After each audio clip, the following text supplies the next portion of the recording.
आगमन का तीसरा रविवार। परमेश्वर पिता की कृपा, उसके अनुग्रह और दया से हम पहले और दूसरे रविवार को पार करते हुए अब तीसरे रविवार में पहुंच गए हैं। और इस रविवार में हम आत्मिक वचन को सुने उसके पहले आइए हम प्रार्थना करें। प्रभु जी, सहायता कीजिए कि हम आपके आगमन के तीसरे रविवार के गूढ़ संदेश को समझ सकें, सुन सकें और उसके अनुसार अपने जीवन में आचरण भी कर सकें। मेरे सभी सुनने वालों के साथ होइए, उनको भी आशीष दीजिए। पवित्र आत्मा की सहायता सबके लिए चाहता हूँ, अपने लिए चाहता हूँ, विनती यीशु के नाम में, आमीन। आगमन का तीसरा रविवार, थर्ड एडवेंट संडे। और इस संडे पर हम गुलाबी रंग की मोमबत्ती जलाते हैं। ये गुलाबी रंग जो आनंद अर्थात जॉय का प्रतीक है। इस गुलाबी रंग की मोमबत्ती को इस दिन इसलिए जलाया जाता है क्योंकि परमेश्वर के आनंद का संदेश और परमेश्वर का आनंद मनुष्यों के लिए प्रकट हुआ और परमेश्वर ने इस आनंद को संसार के लोगों तक पहुंचाया। इस गुलाबी मोमबत्ती को चरवाहे की मोमबत्ती भी कहते हैं। जैसा कि हमने देखा था, पहली मोमबत्ती जो बैंगनी रंग की थी और उसे होप अर्थात आशा का प्रतीक माना जाता था और इसे प्रोफेसी कैंडल भी कहते थे, भविष्यवाणी की मोमबत्ती भी कहा जाता था। वैसे ही दूसरे रविवार की मोमबत्ती, जिसे विश्वास की मोमबत्ती, बैतलहम की मोमबत्ती के नाम से जाना जाता है और यह भी बैंगनी रंग की थी। लेकिन तीसरे रविवार की जो मोमबत्ती है और वो चरवाहे की मोमबत्ती कहलाती है और इसका रंग गुलाबी है क्योंकि चरवाहों से परमेश्वर के दूतों ने कहा था, परमेश्वर की शांति इस संसार में उन लोगों पर जिनसे परमेश्वर प्रसन्न है पहुंचे, उनमें हो। और इस चरवाहे की मोमबत्ती के विषय में और जब हम इसे आगे देखते हैं, इसको आनंद की मोमबत्ती भी कहा जाता है। ये मोमबत्ती आनंद का भी प्रतीक है और आज हम उस आनंद को देखना चाहेंगे क्योंकि प्रभु यीशु मसीह के आगमन की हर बात के साथ आनंद जुड़ा हुआ है। यीशु मसीह का आगमन जब हम मनाना शुरू करते हैं, उसको स्मरण करना शुरू करते हैं, हमारे भी मनों में आनंद आ जाता है। ये एक आनंद का संदेश है कि हमारा उद्धारकर्ता, इस जगत का उद्धारकर्ता जन्मा है। जब हम लूका रचित सुसमाचार उसके पहले अध्याय के 28वें पद में जाते हैं, वहां पर स्वर्गदूत मरियम से मिलता है और उसका अभिवादन जिस रीति से करता है उसको हम देखें। लिखा है, और स्वर्गदूत ने उसके पास भीतर आकर कहा, आनंद और जय तेरी हो, जिस पर ईश्वर का अनुग्रह हुआ है, प्रभु तेरे साथ है। आनंद और जय तेरी हो। यीशु मसीह के जन्म के विषय में, परमेश्वर की योजना के विषय में और परमेश्वर की इच्छा के विषय में स्वर्गदूत मरियम से बात करे उसके पहले कहता है, आनंद और जय तेरी हो। मैं एक आनंद की बात तुझे बता रहा हूं और सच में एक अद्भुत आनंद की बात थी कि संसार की सैकड़ों, हजारों और लाखों स्त्रियों में परमेश्वर ने मरियम को चुना था। परमेश्वर ने मरियम को अपनी योजना को पूरा करने के लिए ठहरा दिया था और उसका संदेश परमेश्वर जिब्राइल स्वर्गदूत के द्वारा मरियम तक पहुंचाता है और जिब्राइल स्वर्गदूत कहता है, आनंद और जय तेरी हो, तू आनंद से भर जा। एक बहुत कठिन काम परमेश्वर मरियम से लेने वाला था, लेकिन वो उस काम के लिए कहता है, तुझको आनंद होगा, तू आनंद से भर जाएगी और तेरी जय होगी। और आज भी इस स्त्री को बड़े आदर के साथ स्मरण किया जाता है, क्योंकि इसने परमेश्वर की योजना का अंग बनकर उसको पूर्ण करने का दायित्व निभाया। परमेश्वर ने इसको चुना, इसके जीवन में परमेश्वर ने उन उत्तम बातों को देखा और अपने दूत को भेजा, और वो दूत कहता है, आनंद और जय तेरी हो। जो योजना परमेश्वर की शुरू हो रही है उसमें आनंद होता है। परमेश्वर की योजना में उदासी, निराशा या हताशता नहीं होती, उसमें एक आनंद होता है, और उसी आनंद के लिए स्वर्गदूत कह रहा है, आनंद और जय तेरी हो। और अब हम जब आगे बढ़ते हैं इसी लूका रचित सुसमाचार उसके पहले अध्याय के 43 और 44वें पद में, तो वहां पर हम देखते हैं कि किस प्रकार से जब मरियम ने परमेश्वर की योजना के लिए अपने समर्पण को किया और कहा, देख मैं प्रभु की दासी हूं, मुझको तेरे वचन के अनुसार हो, और तब परमेश्वर उसको इस्तेमाल करना शुरू करता है। परमेश्वर उसके अंदर उस बीजारोपण को शुरू कर देता है और वो बीज विकसित होने लगता है। और जब मरियम इलिशिबा के पास जाती है और इलिशिबा से बात करती है, देखिए इलिशिबा क्या कहती है। इलिशिबा ने कहा, और ये अनुग्रह मुझे कहां से हुआ कि मेरे प्रभु की माता मेरे पास आई। इलिशिबा कहती है, मेरे प्रभु की माता, जबकि अभी वो बालक जन्म नहीं लिया है, उसने प्रभु होने के कामों को शुरू नहीं किया है, लेकिन इलिशिबा कहती है, ये अनुग्रह मुझे कहां से हुआ कि मेरे प्रभु की माता मेरे पास आई है। वो आइडेंटिफाई कर लेती है, पवित्र आत्मा उसको बता देता है कि ये स्त्री जो तेरे पास आ रही है कौन है। और तब वो कहती है, और देख ज्यों ही तेरे नमस्कार का शब्द मेरे कानों में पड़ा, त्यों ही बच्चा मेरे पेट में आनंद से उछल पड़ा। जैसे ही मरियम के आवाज इलिशिबा ने सुनी और उसके कान से होते हुए उसके शरीर में वो आवाज गई, वो कहती है, मेरे पेट में जो संतान है, अर्थात जिसको यूहन्ना बपतिस्मा देने वाले के रूप में हम जानते हैं, वो बालक पेट में है, अभी अर्धविकसित है, पूर्ण विकसित नहीं है। लेकिन वो जैसे ही मरियम की आवाज को सुनता है, लिखा है, मेरे पेट में आनंद से उछल पड़ा।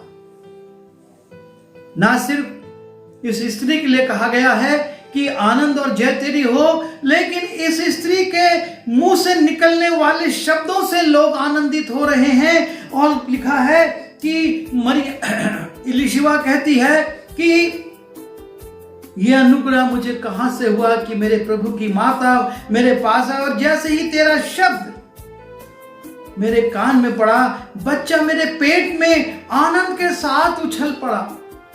यह है परमेश्वर के लोगों के प्रति दूसरे लोगों की साक्षी। किस प्रकार से वो इस बात का उल्लेख करते हैं कि जब परमेश्वर का वचन परमेश्वर के लोगों के द्वारा उनके कानों में पड़ता है, उनका रोम रोम आनंद से भर जाता है। हमारे जीवन में ये बहुत जरूरी है कि जब हम परमेश्वर के वचन को सुनते हैं, उसका आनंद हमारे जीवन में आए। आज कितने लोग निष्क्रिय पड़े हुए हैं, वो वचन सुन रहे हैं, बार बार सुन रहे हैं, लेकिन उनके जीवन में आनंद नहीं है। कारण क्या है? कारण यह है कि वो परमेश्वर के वचन को उस रूप में ग्रहण नहीं कर रहे हैं जैसे इलीशिबा ने ग्रहण किया। और इसलिए ना सिर्फ वो आनंदित हुई, लेकिन उसकी देह में जो बच्चा पल रहा था वो भी आनंद से उछल पड़ा। परमेश्वर अपनी योजना में आपको और मुझको आनंद के साथ सम्मिलित करना चाहता है। और इसीलिए गरड़िए भी जब स्वर्गदूतों का सामना उनसे होता है, उनको जो संदेश दिया जाता है, और लूका रचित सुसमाचार उसके 2 अध्याय के 10वें पद में लिखा हुआ है, तब स्वर्गदूत ने उनसे कहा, मत डरो, क्योंकि देखो मैं तुम्हें बड़े आनंद का सुसमाचार सुनाता हूं जो सब लोगों के लिए होगा। किसी एक जाति के लिए नहीं, किसी एक कौम के लिए नहीं, किसी एक वर्ग के लिए नहीं, सब लोगों के लिए होगा ये आनंद का सुसमाचार। मैं तुम्हें बड़े आनंद का सुसमाचार सुनाता हूं। परमेश्वर के आनंद का सुसमाचार गरड़ियों तक आया। पहले वो मरियम के पास आया, उसके बाद इलीशिबा के पास आया, और अब वो गरड़ियों के पास पहुंच रहा है। क्रमवार, अभी जन्म का प्रारंभ नहीं हुआ था, तब परमेश्वर का दूत कहता था, जय तेरी हो, आनंद और जय तेरी हो।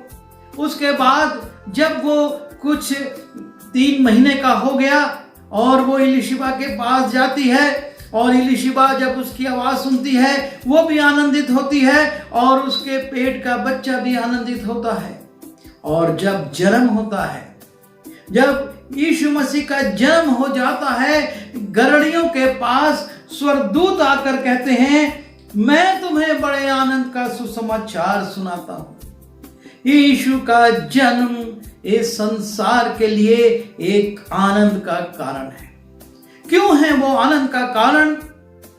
क्योंकि अंधकार में डूबे हुए मनुष्य को ज्योति दिखाने के लिए, प्रकाश में लाने के लिए यीशु का जन्म हुआ था। और अंधकार से ज्योति में आना, मृत्यु के देश से जीवन के देश में आना आनंद की बात है। और इसी आनंद को स्वर्गदूत गरड़ियों को बता रहे हैं कि मैं तुम्हें बड़े आनंद का सुसमाचार सुनाता हूं जो सब लोगों के लिए होगा। जी हां, आपका और मेरे पास जो आनंद का संदेश है वो एक के लिए, 2 के लिए नहीं, मेरी कलीसिया के लिए नहीं, मेरे लोगों के लिए, मेरे परिवार के लिए नहीं, सब के लिए है। और इसे आपको और मुझको सुनाना है। गत दिनों में स्वर्गदूतों ने सुनाया, आज हम परमेश्वर के प्रतिनिधि हैं, हम उसके राजदूत हैं, और इस राजदूत को उस समाचार को देना है, उस आनंद के समाचार को बांटना है। और जब हम मत्ती रचित सुसमाचार उसके 2 अध्याय के 10वें पद में जाते हैं, हम चौथे पात्र को देखते हैं जो कि बड़े दिन से संबंधित हैं, और वो ज्योतिषी हैं। और लिखा है 10वें पद में, उस तारे को देखकर वे अति आनंदित हुए। जब उन्होंने उस तारे को देखा जो यीशु मसीह के जन्म की सूचना दे रहा था, और वो बड़ी निराशा में, हताशता में हेरोदेस के महल से निकले थे। उनकी एक लंबी यात्रा असफल हो रही थी। वो बड़ी उम्मीद से आए थे कि हम यहूदियों के नए जन्मे राजा को देखेंगे, उसे प्रणाम करेंगे, उसे भेंट देंगे। लेकिन जब वो यरूशलेम में राजा के महल में गए तो पता चला कि वहां तो किसी बच्चे का जन्म नहीं हुआ है। उनको लगा उन्होंने गलत गणना कर ली, उनको लगा शायद वो गलत मार्ग में आ गए, हमको यहां तो कोई राजा नहीं मिला। इतनी लंबी यात्रा, इतने लंबे समय तक चलना, ऊंटों की सवारी करना हमारे लिए व्यर्थ हो गया।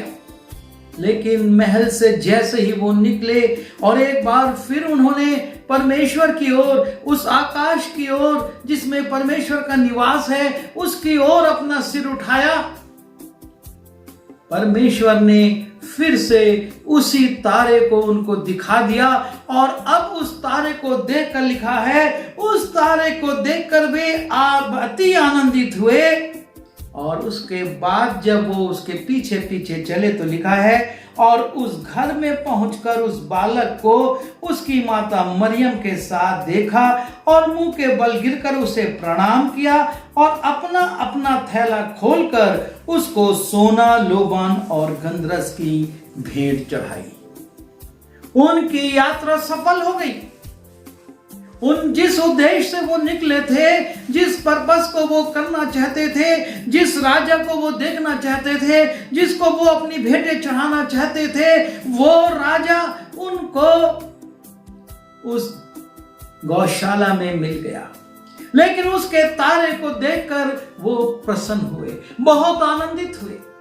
हमारे जीवन में परमेश्वर संकेतों को देता है, वचन को देता है। ये वचन सितारे के समान हमारा मार्गदर्शन करता है।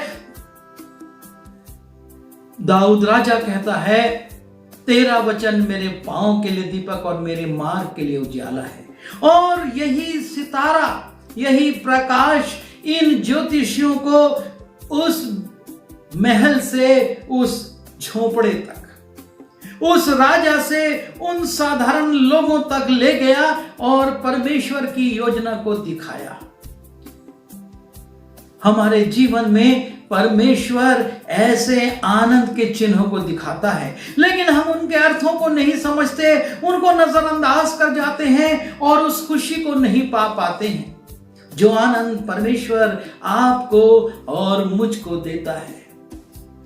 पौलुस कहता है, प्रभु में सदा आनंदित रहो।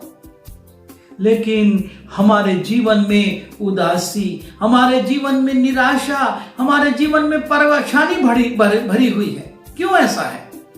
उसका एकमात्र कारण है कि हम परमेश्वर के उन चिन्हों को, उन बातों को नहीं देख रहे हैं। हमारी दृष्टि अपने ज्ञान पर है, अपनी समझ पर है। मानवीय बुद्धि से इन ज्योतिषियों ने सोचा, राजा का जन्म कहां होगा? एक महल में ही तो होगा, राजा के घर में होगा। और इसलिए वो सितारे को देखना छोड़कर अपने ज्ञान से राजा के महल की ओर चले गए। और हाथ आई निराशा, हाथ आई कुटिलता। बड़ी कुटिलता से हेरोदेस ने कहा, तुम उस बच्चे को देखने के बाद, उसे प्रणाम करने के बाद मेरे पास आना, मुझको बताना, ताकि मैं भी उसको प्रणाम कर सकूं। आज ऐसी कुटिलताएं संसार कर रहा है। लोगों को फंसाने के लिए, सताने के लिए नाना प्रकार के प्रपंच कर रहा है। हमको परमेश्वर के वचन की ओर देखना है, परमेश्वर के उन प्रतीकों की ओर देखना है। उसने कहा, जब तुम इन बातों को होता देखो तो समझ जाना मेरा आना बहुत निकट है। उस राजा का जन्म हो गया। जो आगमन के रविवार हम मना रहे हैं, उसका आगमन हो गया। लेकिन अब दूसरा आगमन शेष है। और अब हमारी दृष्टि किस पर लगी है? स्वर्गदूत आज भी कहता है, आनंद और जय तेरी हो। स्वर्गदूत आज भी कहते हैं कि मैं तुम्हें बड़े आनंद का सुसमाचार सुनाता हूं। लेकिन ये आनंद और जय, ये आनंद का सुसमाचार ये नहीं कि बैतलहम में एक बालक का जन्म हो रहा है। ये संदेश है कि बहुत जल्दी हमारा प्रभु यीशु मसीह जगत का न्याय करने को आने वाला है। और तब हमारी तैयारी क्या है? हम किस रीति से आनंद पूर्वक उसके आगमन की प्रतीक्षा कर रहे हैं? हमारा कोई अजीज आने वाला होता है, हम एक एक दिन करके गिनते हैं, अब इतने दिन बचे हैं, अब इतने दिन बचे और अब इतने दिन, और अब आने वाला है। और हम आगे से आगे बढ़कर उसका स्वागत करना चाहते, उससे मिलना चाहते, उसको गले लगाना चाहते हैं। प्रभु यीशु से मिलने की हमारी क्या तैयारी है? हम उसके आने के दिनों को कैसे गिन रहे हैं? प्रभु रुक जा, अभी मेरा मकान अधूरा है। प्रभु रुक जा, अभी मेरी एजुकेशन अधूरी है। प्रभु रुक जा, अभी मुझको बहुत से काम करना है। हम अपनी तैयारी करें। ताकि हम जब प्रभु यीशु मसीह आए तो आनंद पूर्वक, जैसे कि ये लोग, अभी हमने बहुत से पात्रों को नहीं देखा, हमने बहुत से पात्रों पर विचार नहीं किया, लेकिन हम बाइबल जानते और हम जानते कैसे जहां जहां यीशु गया, जिसने यीशु को देखा वो आनंद से भर गया।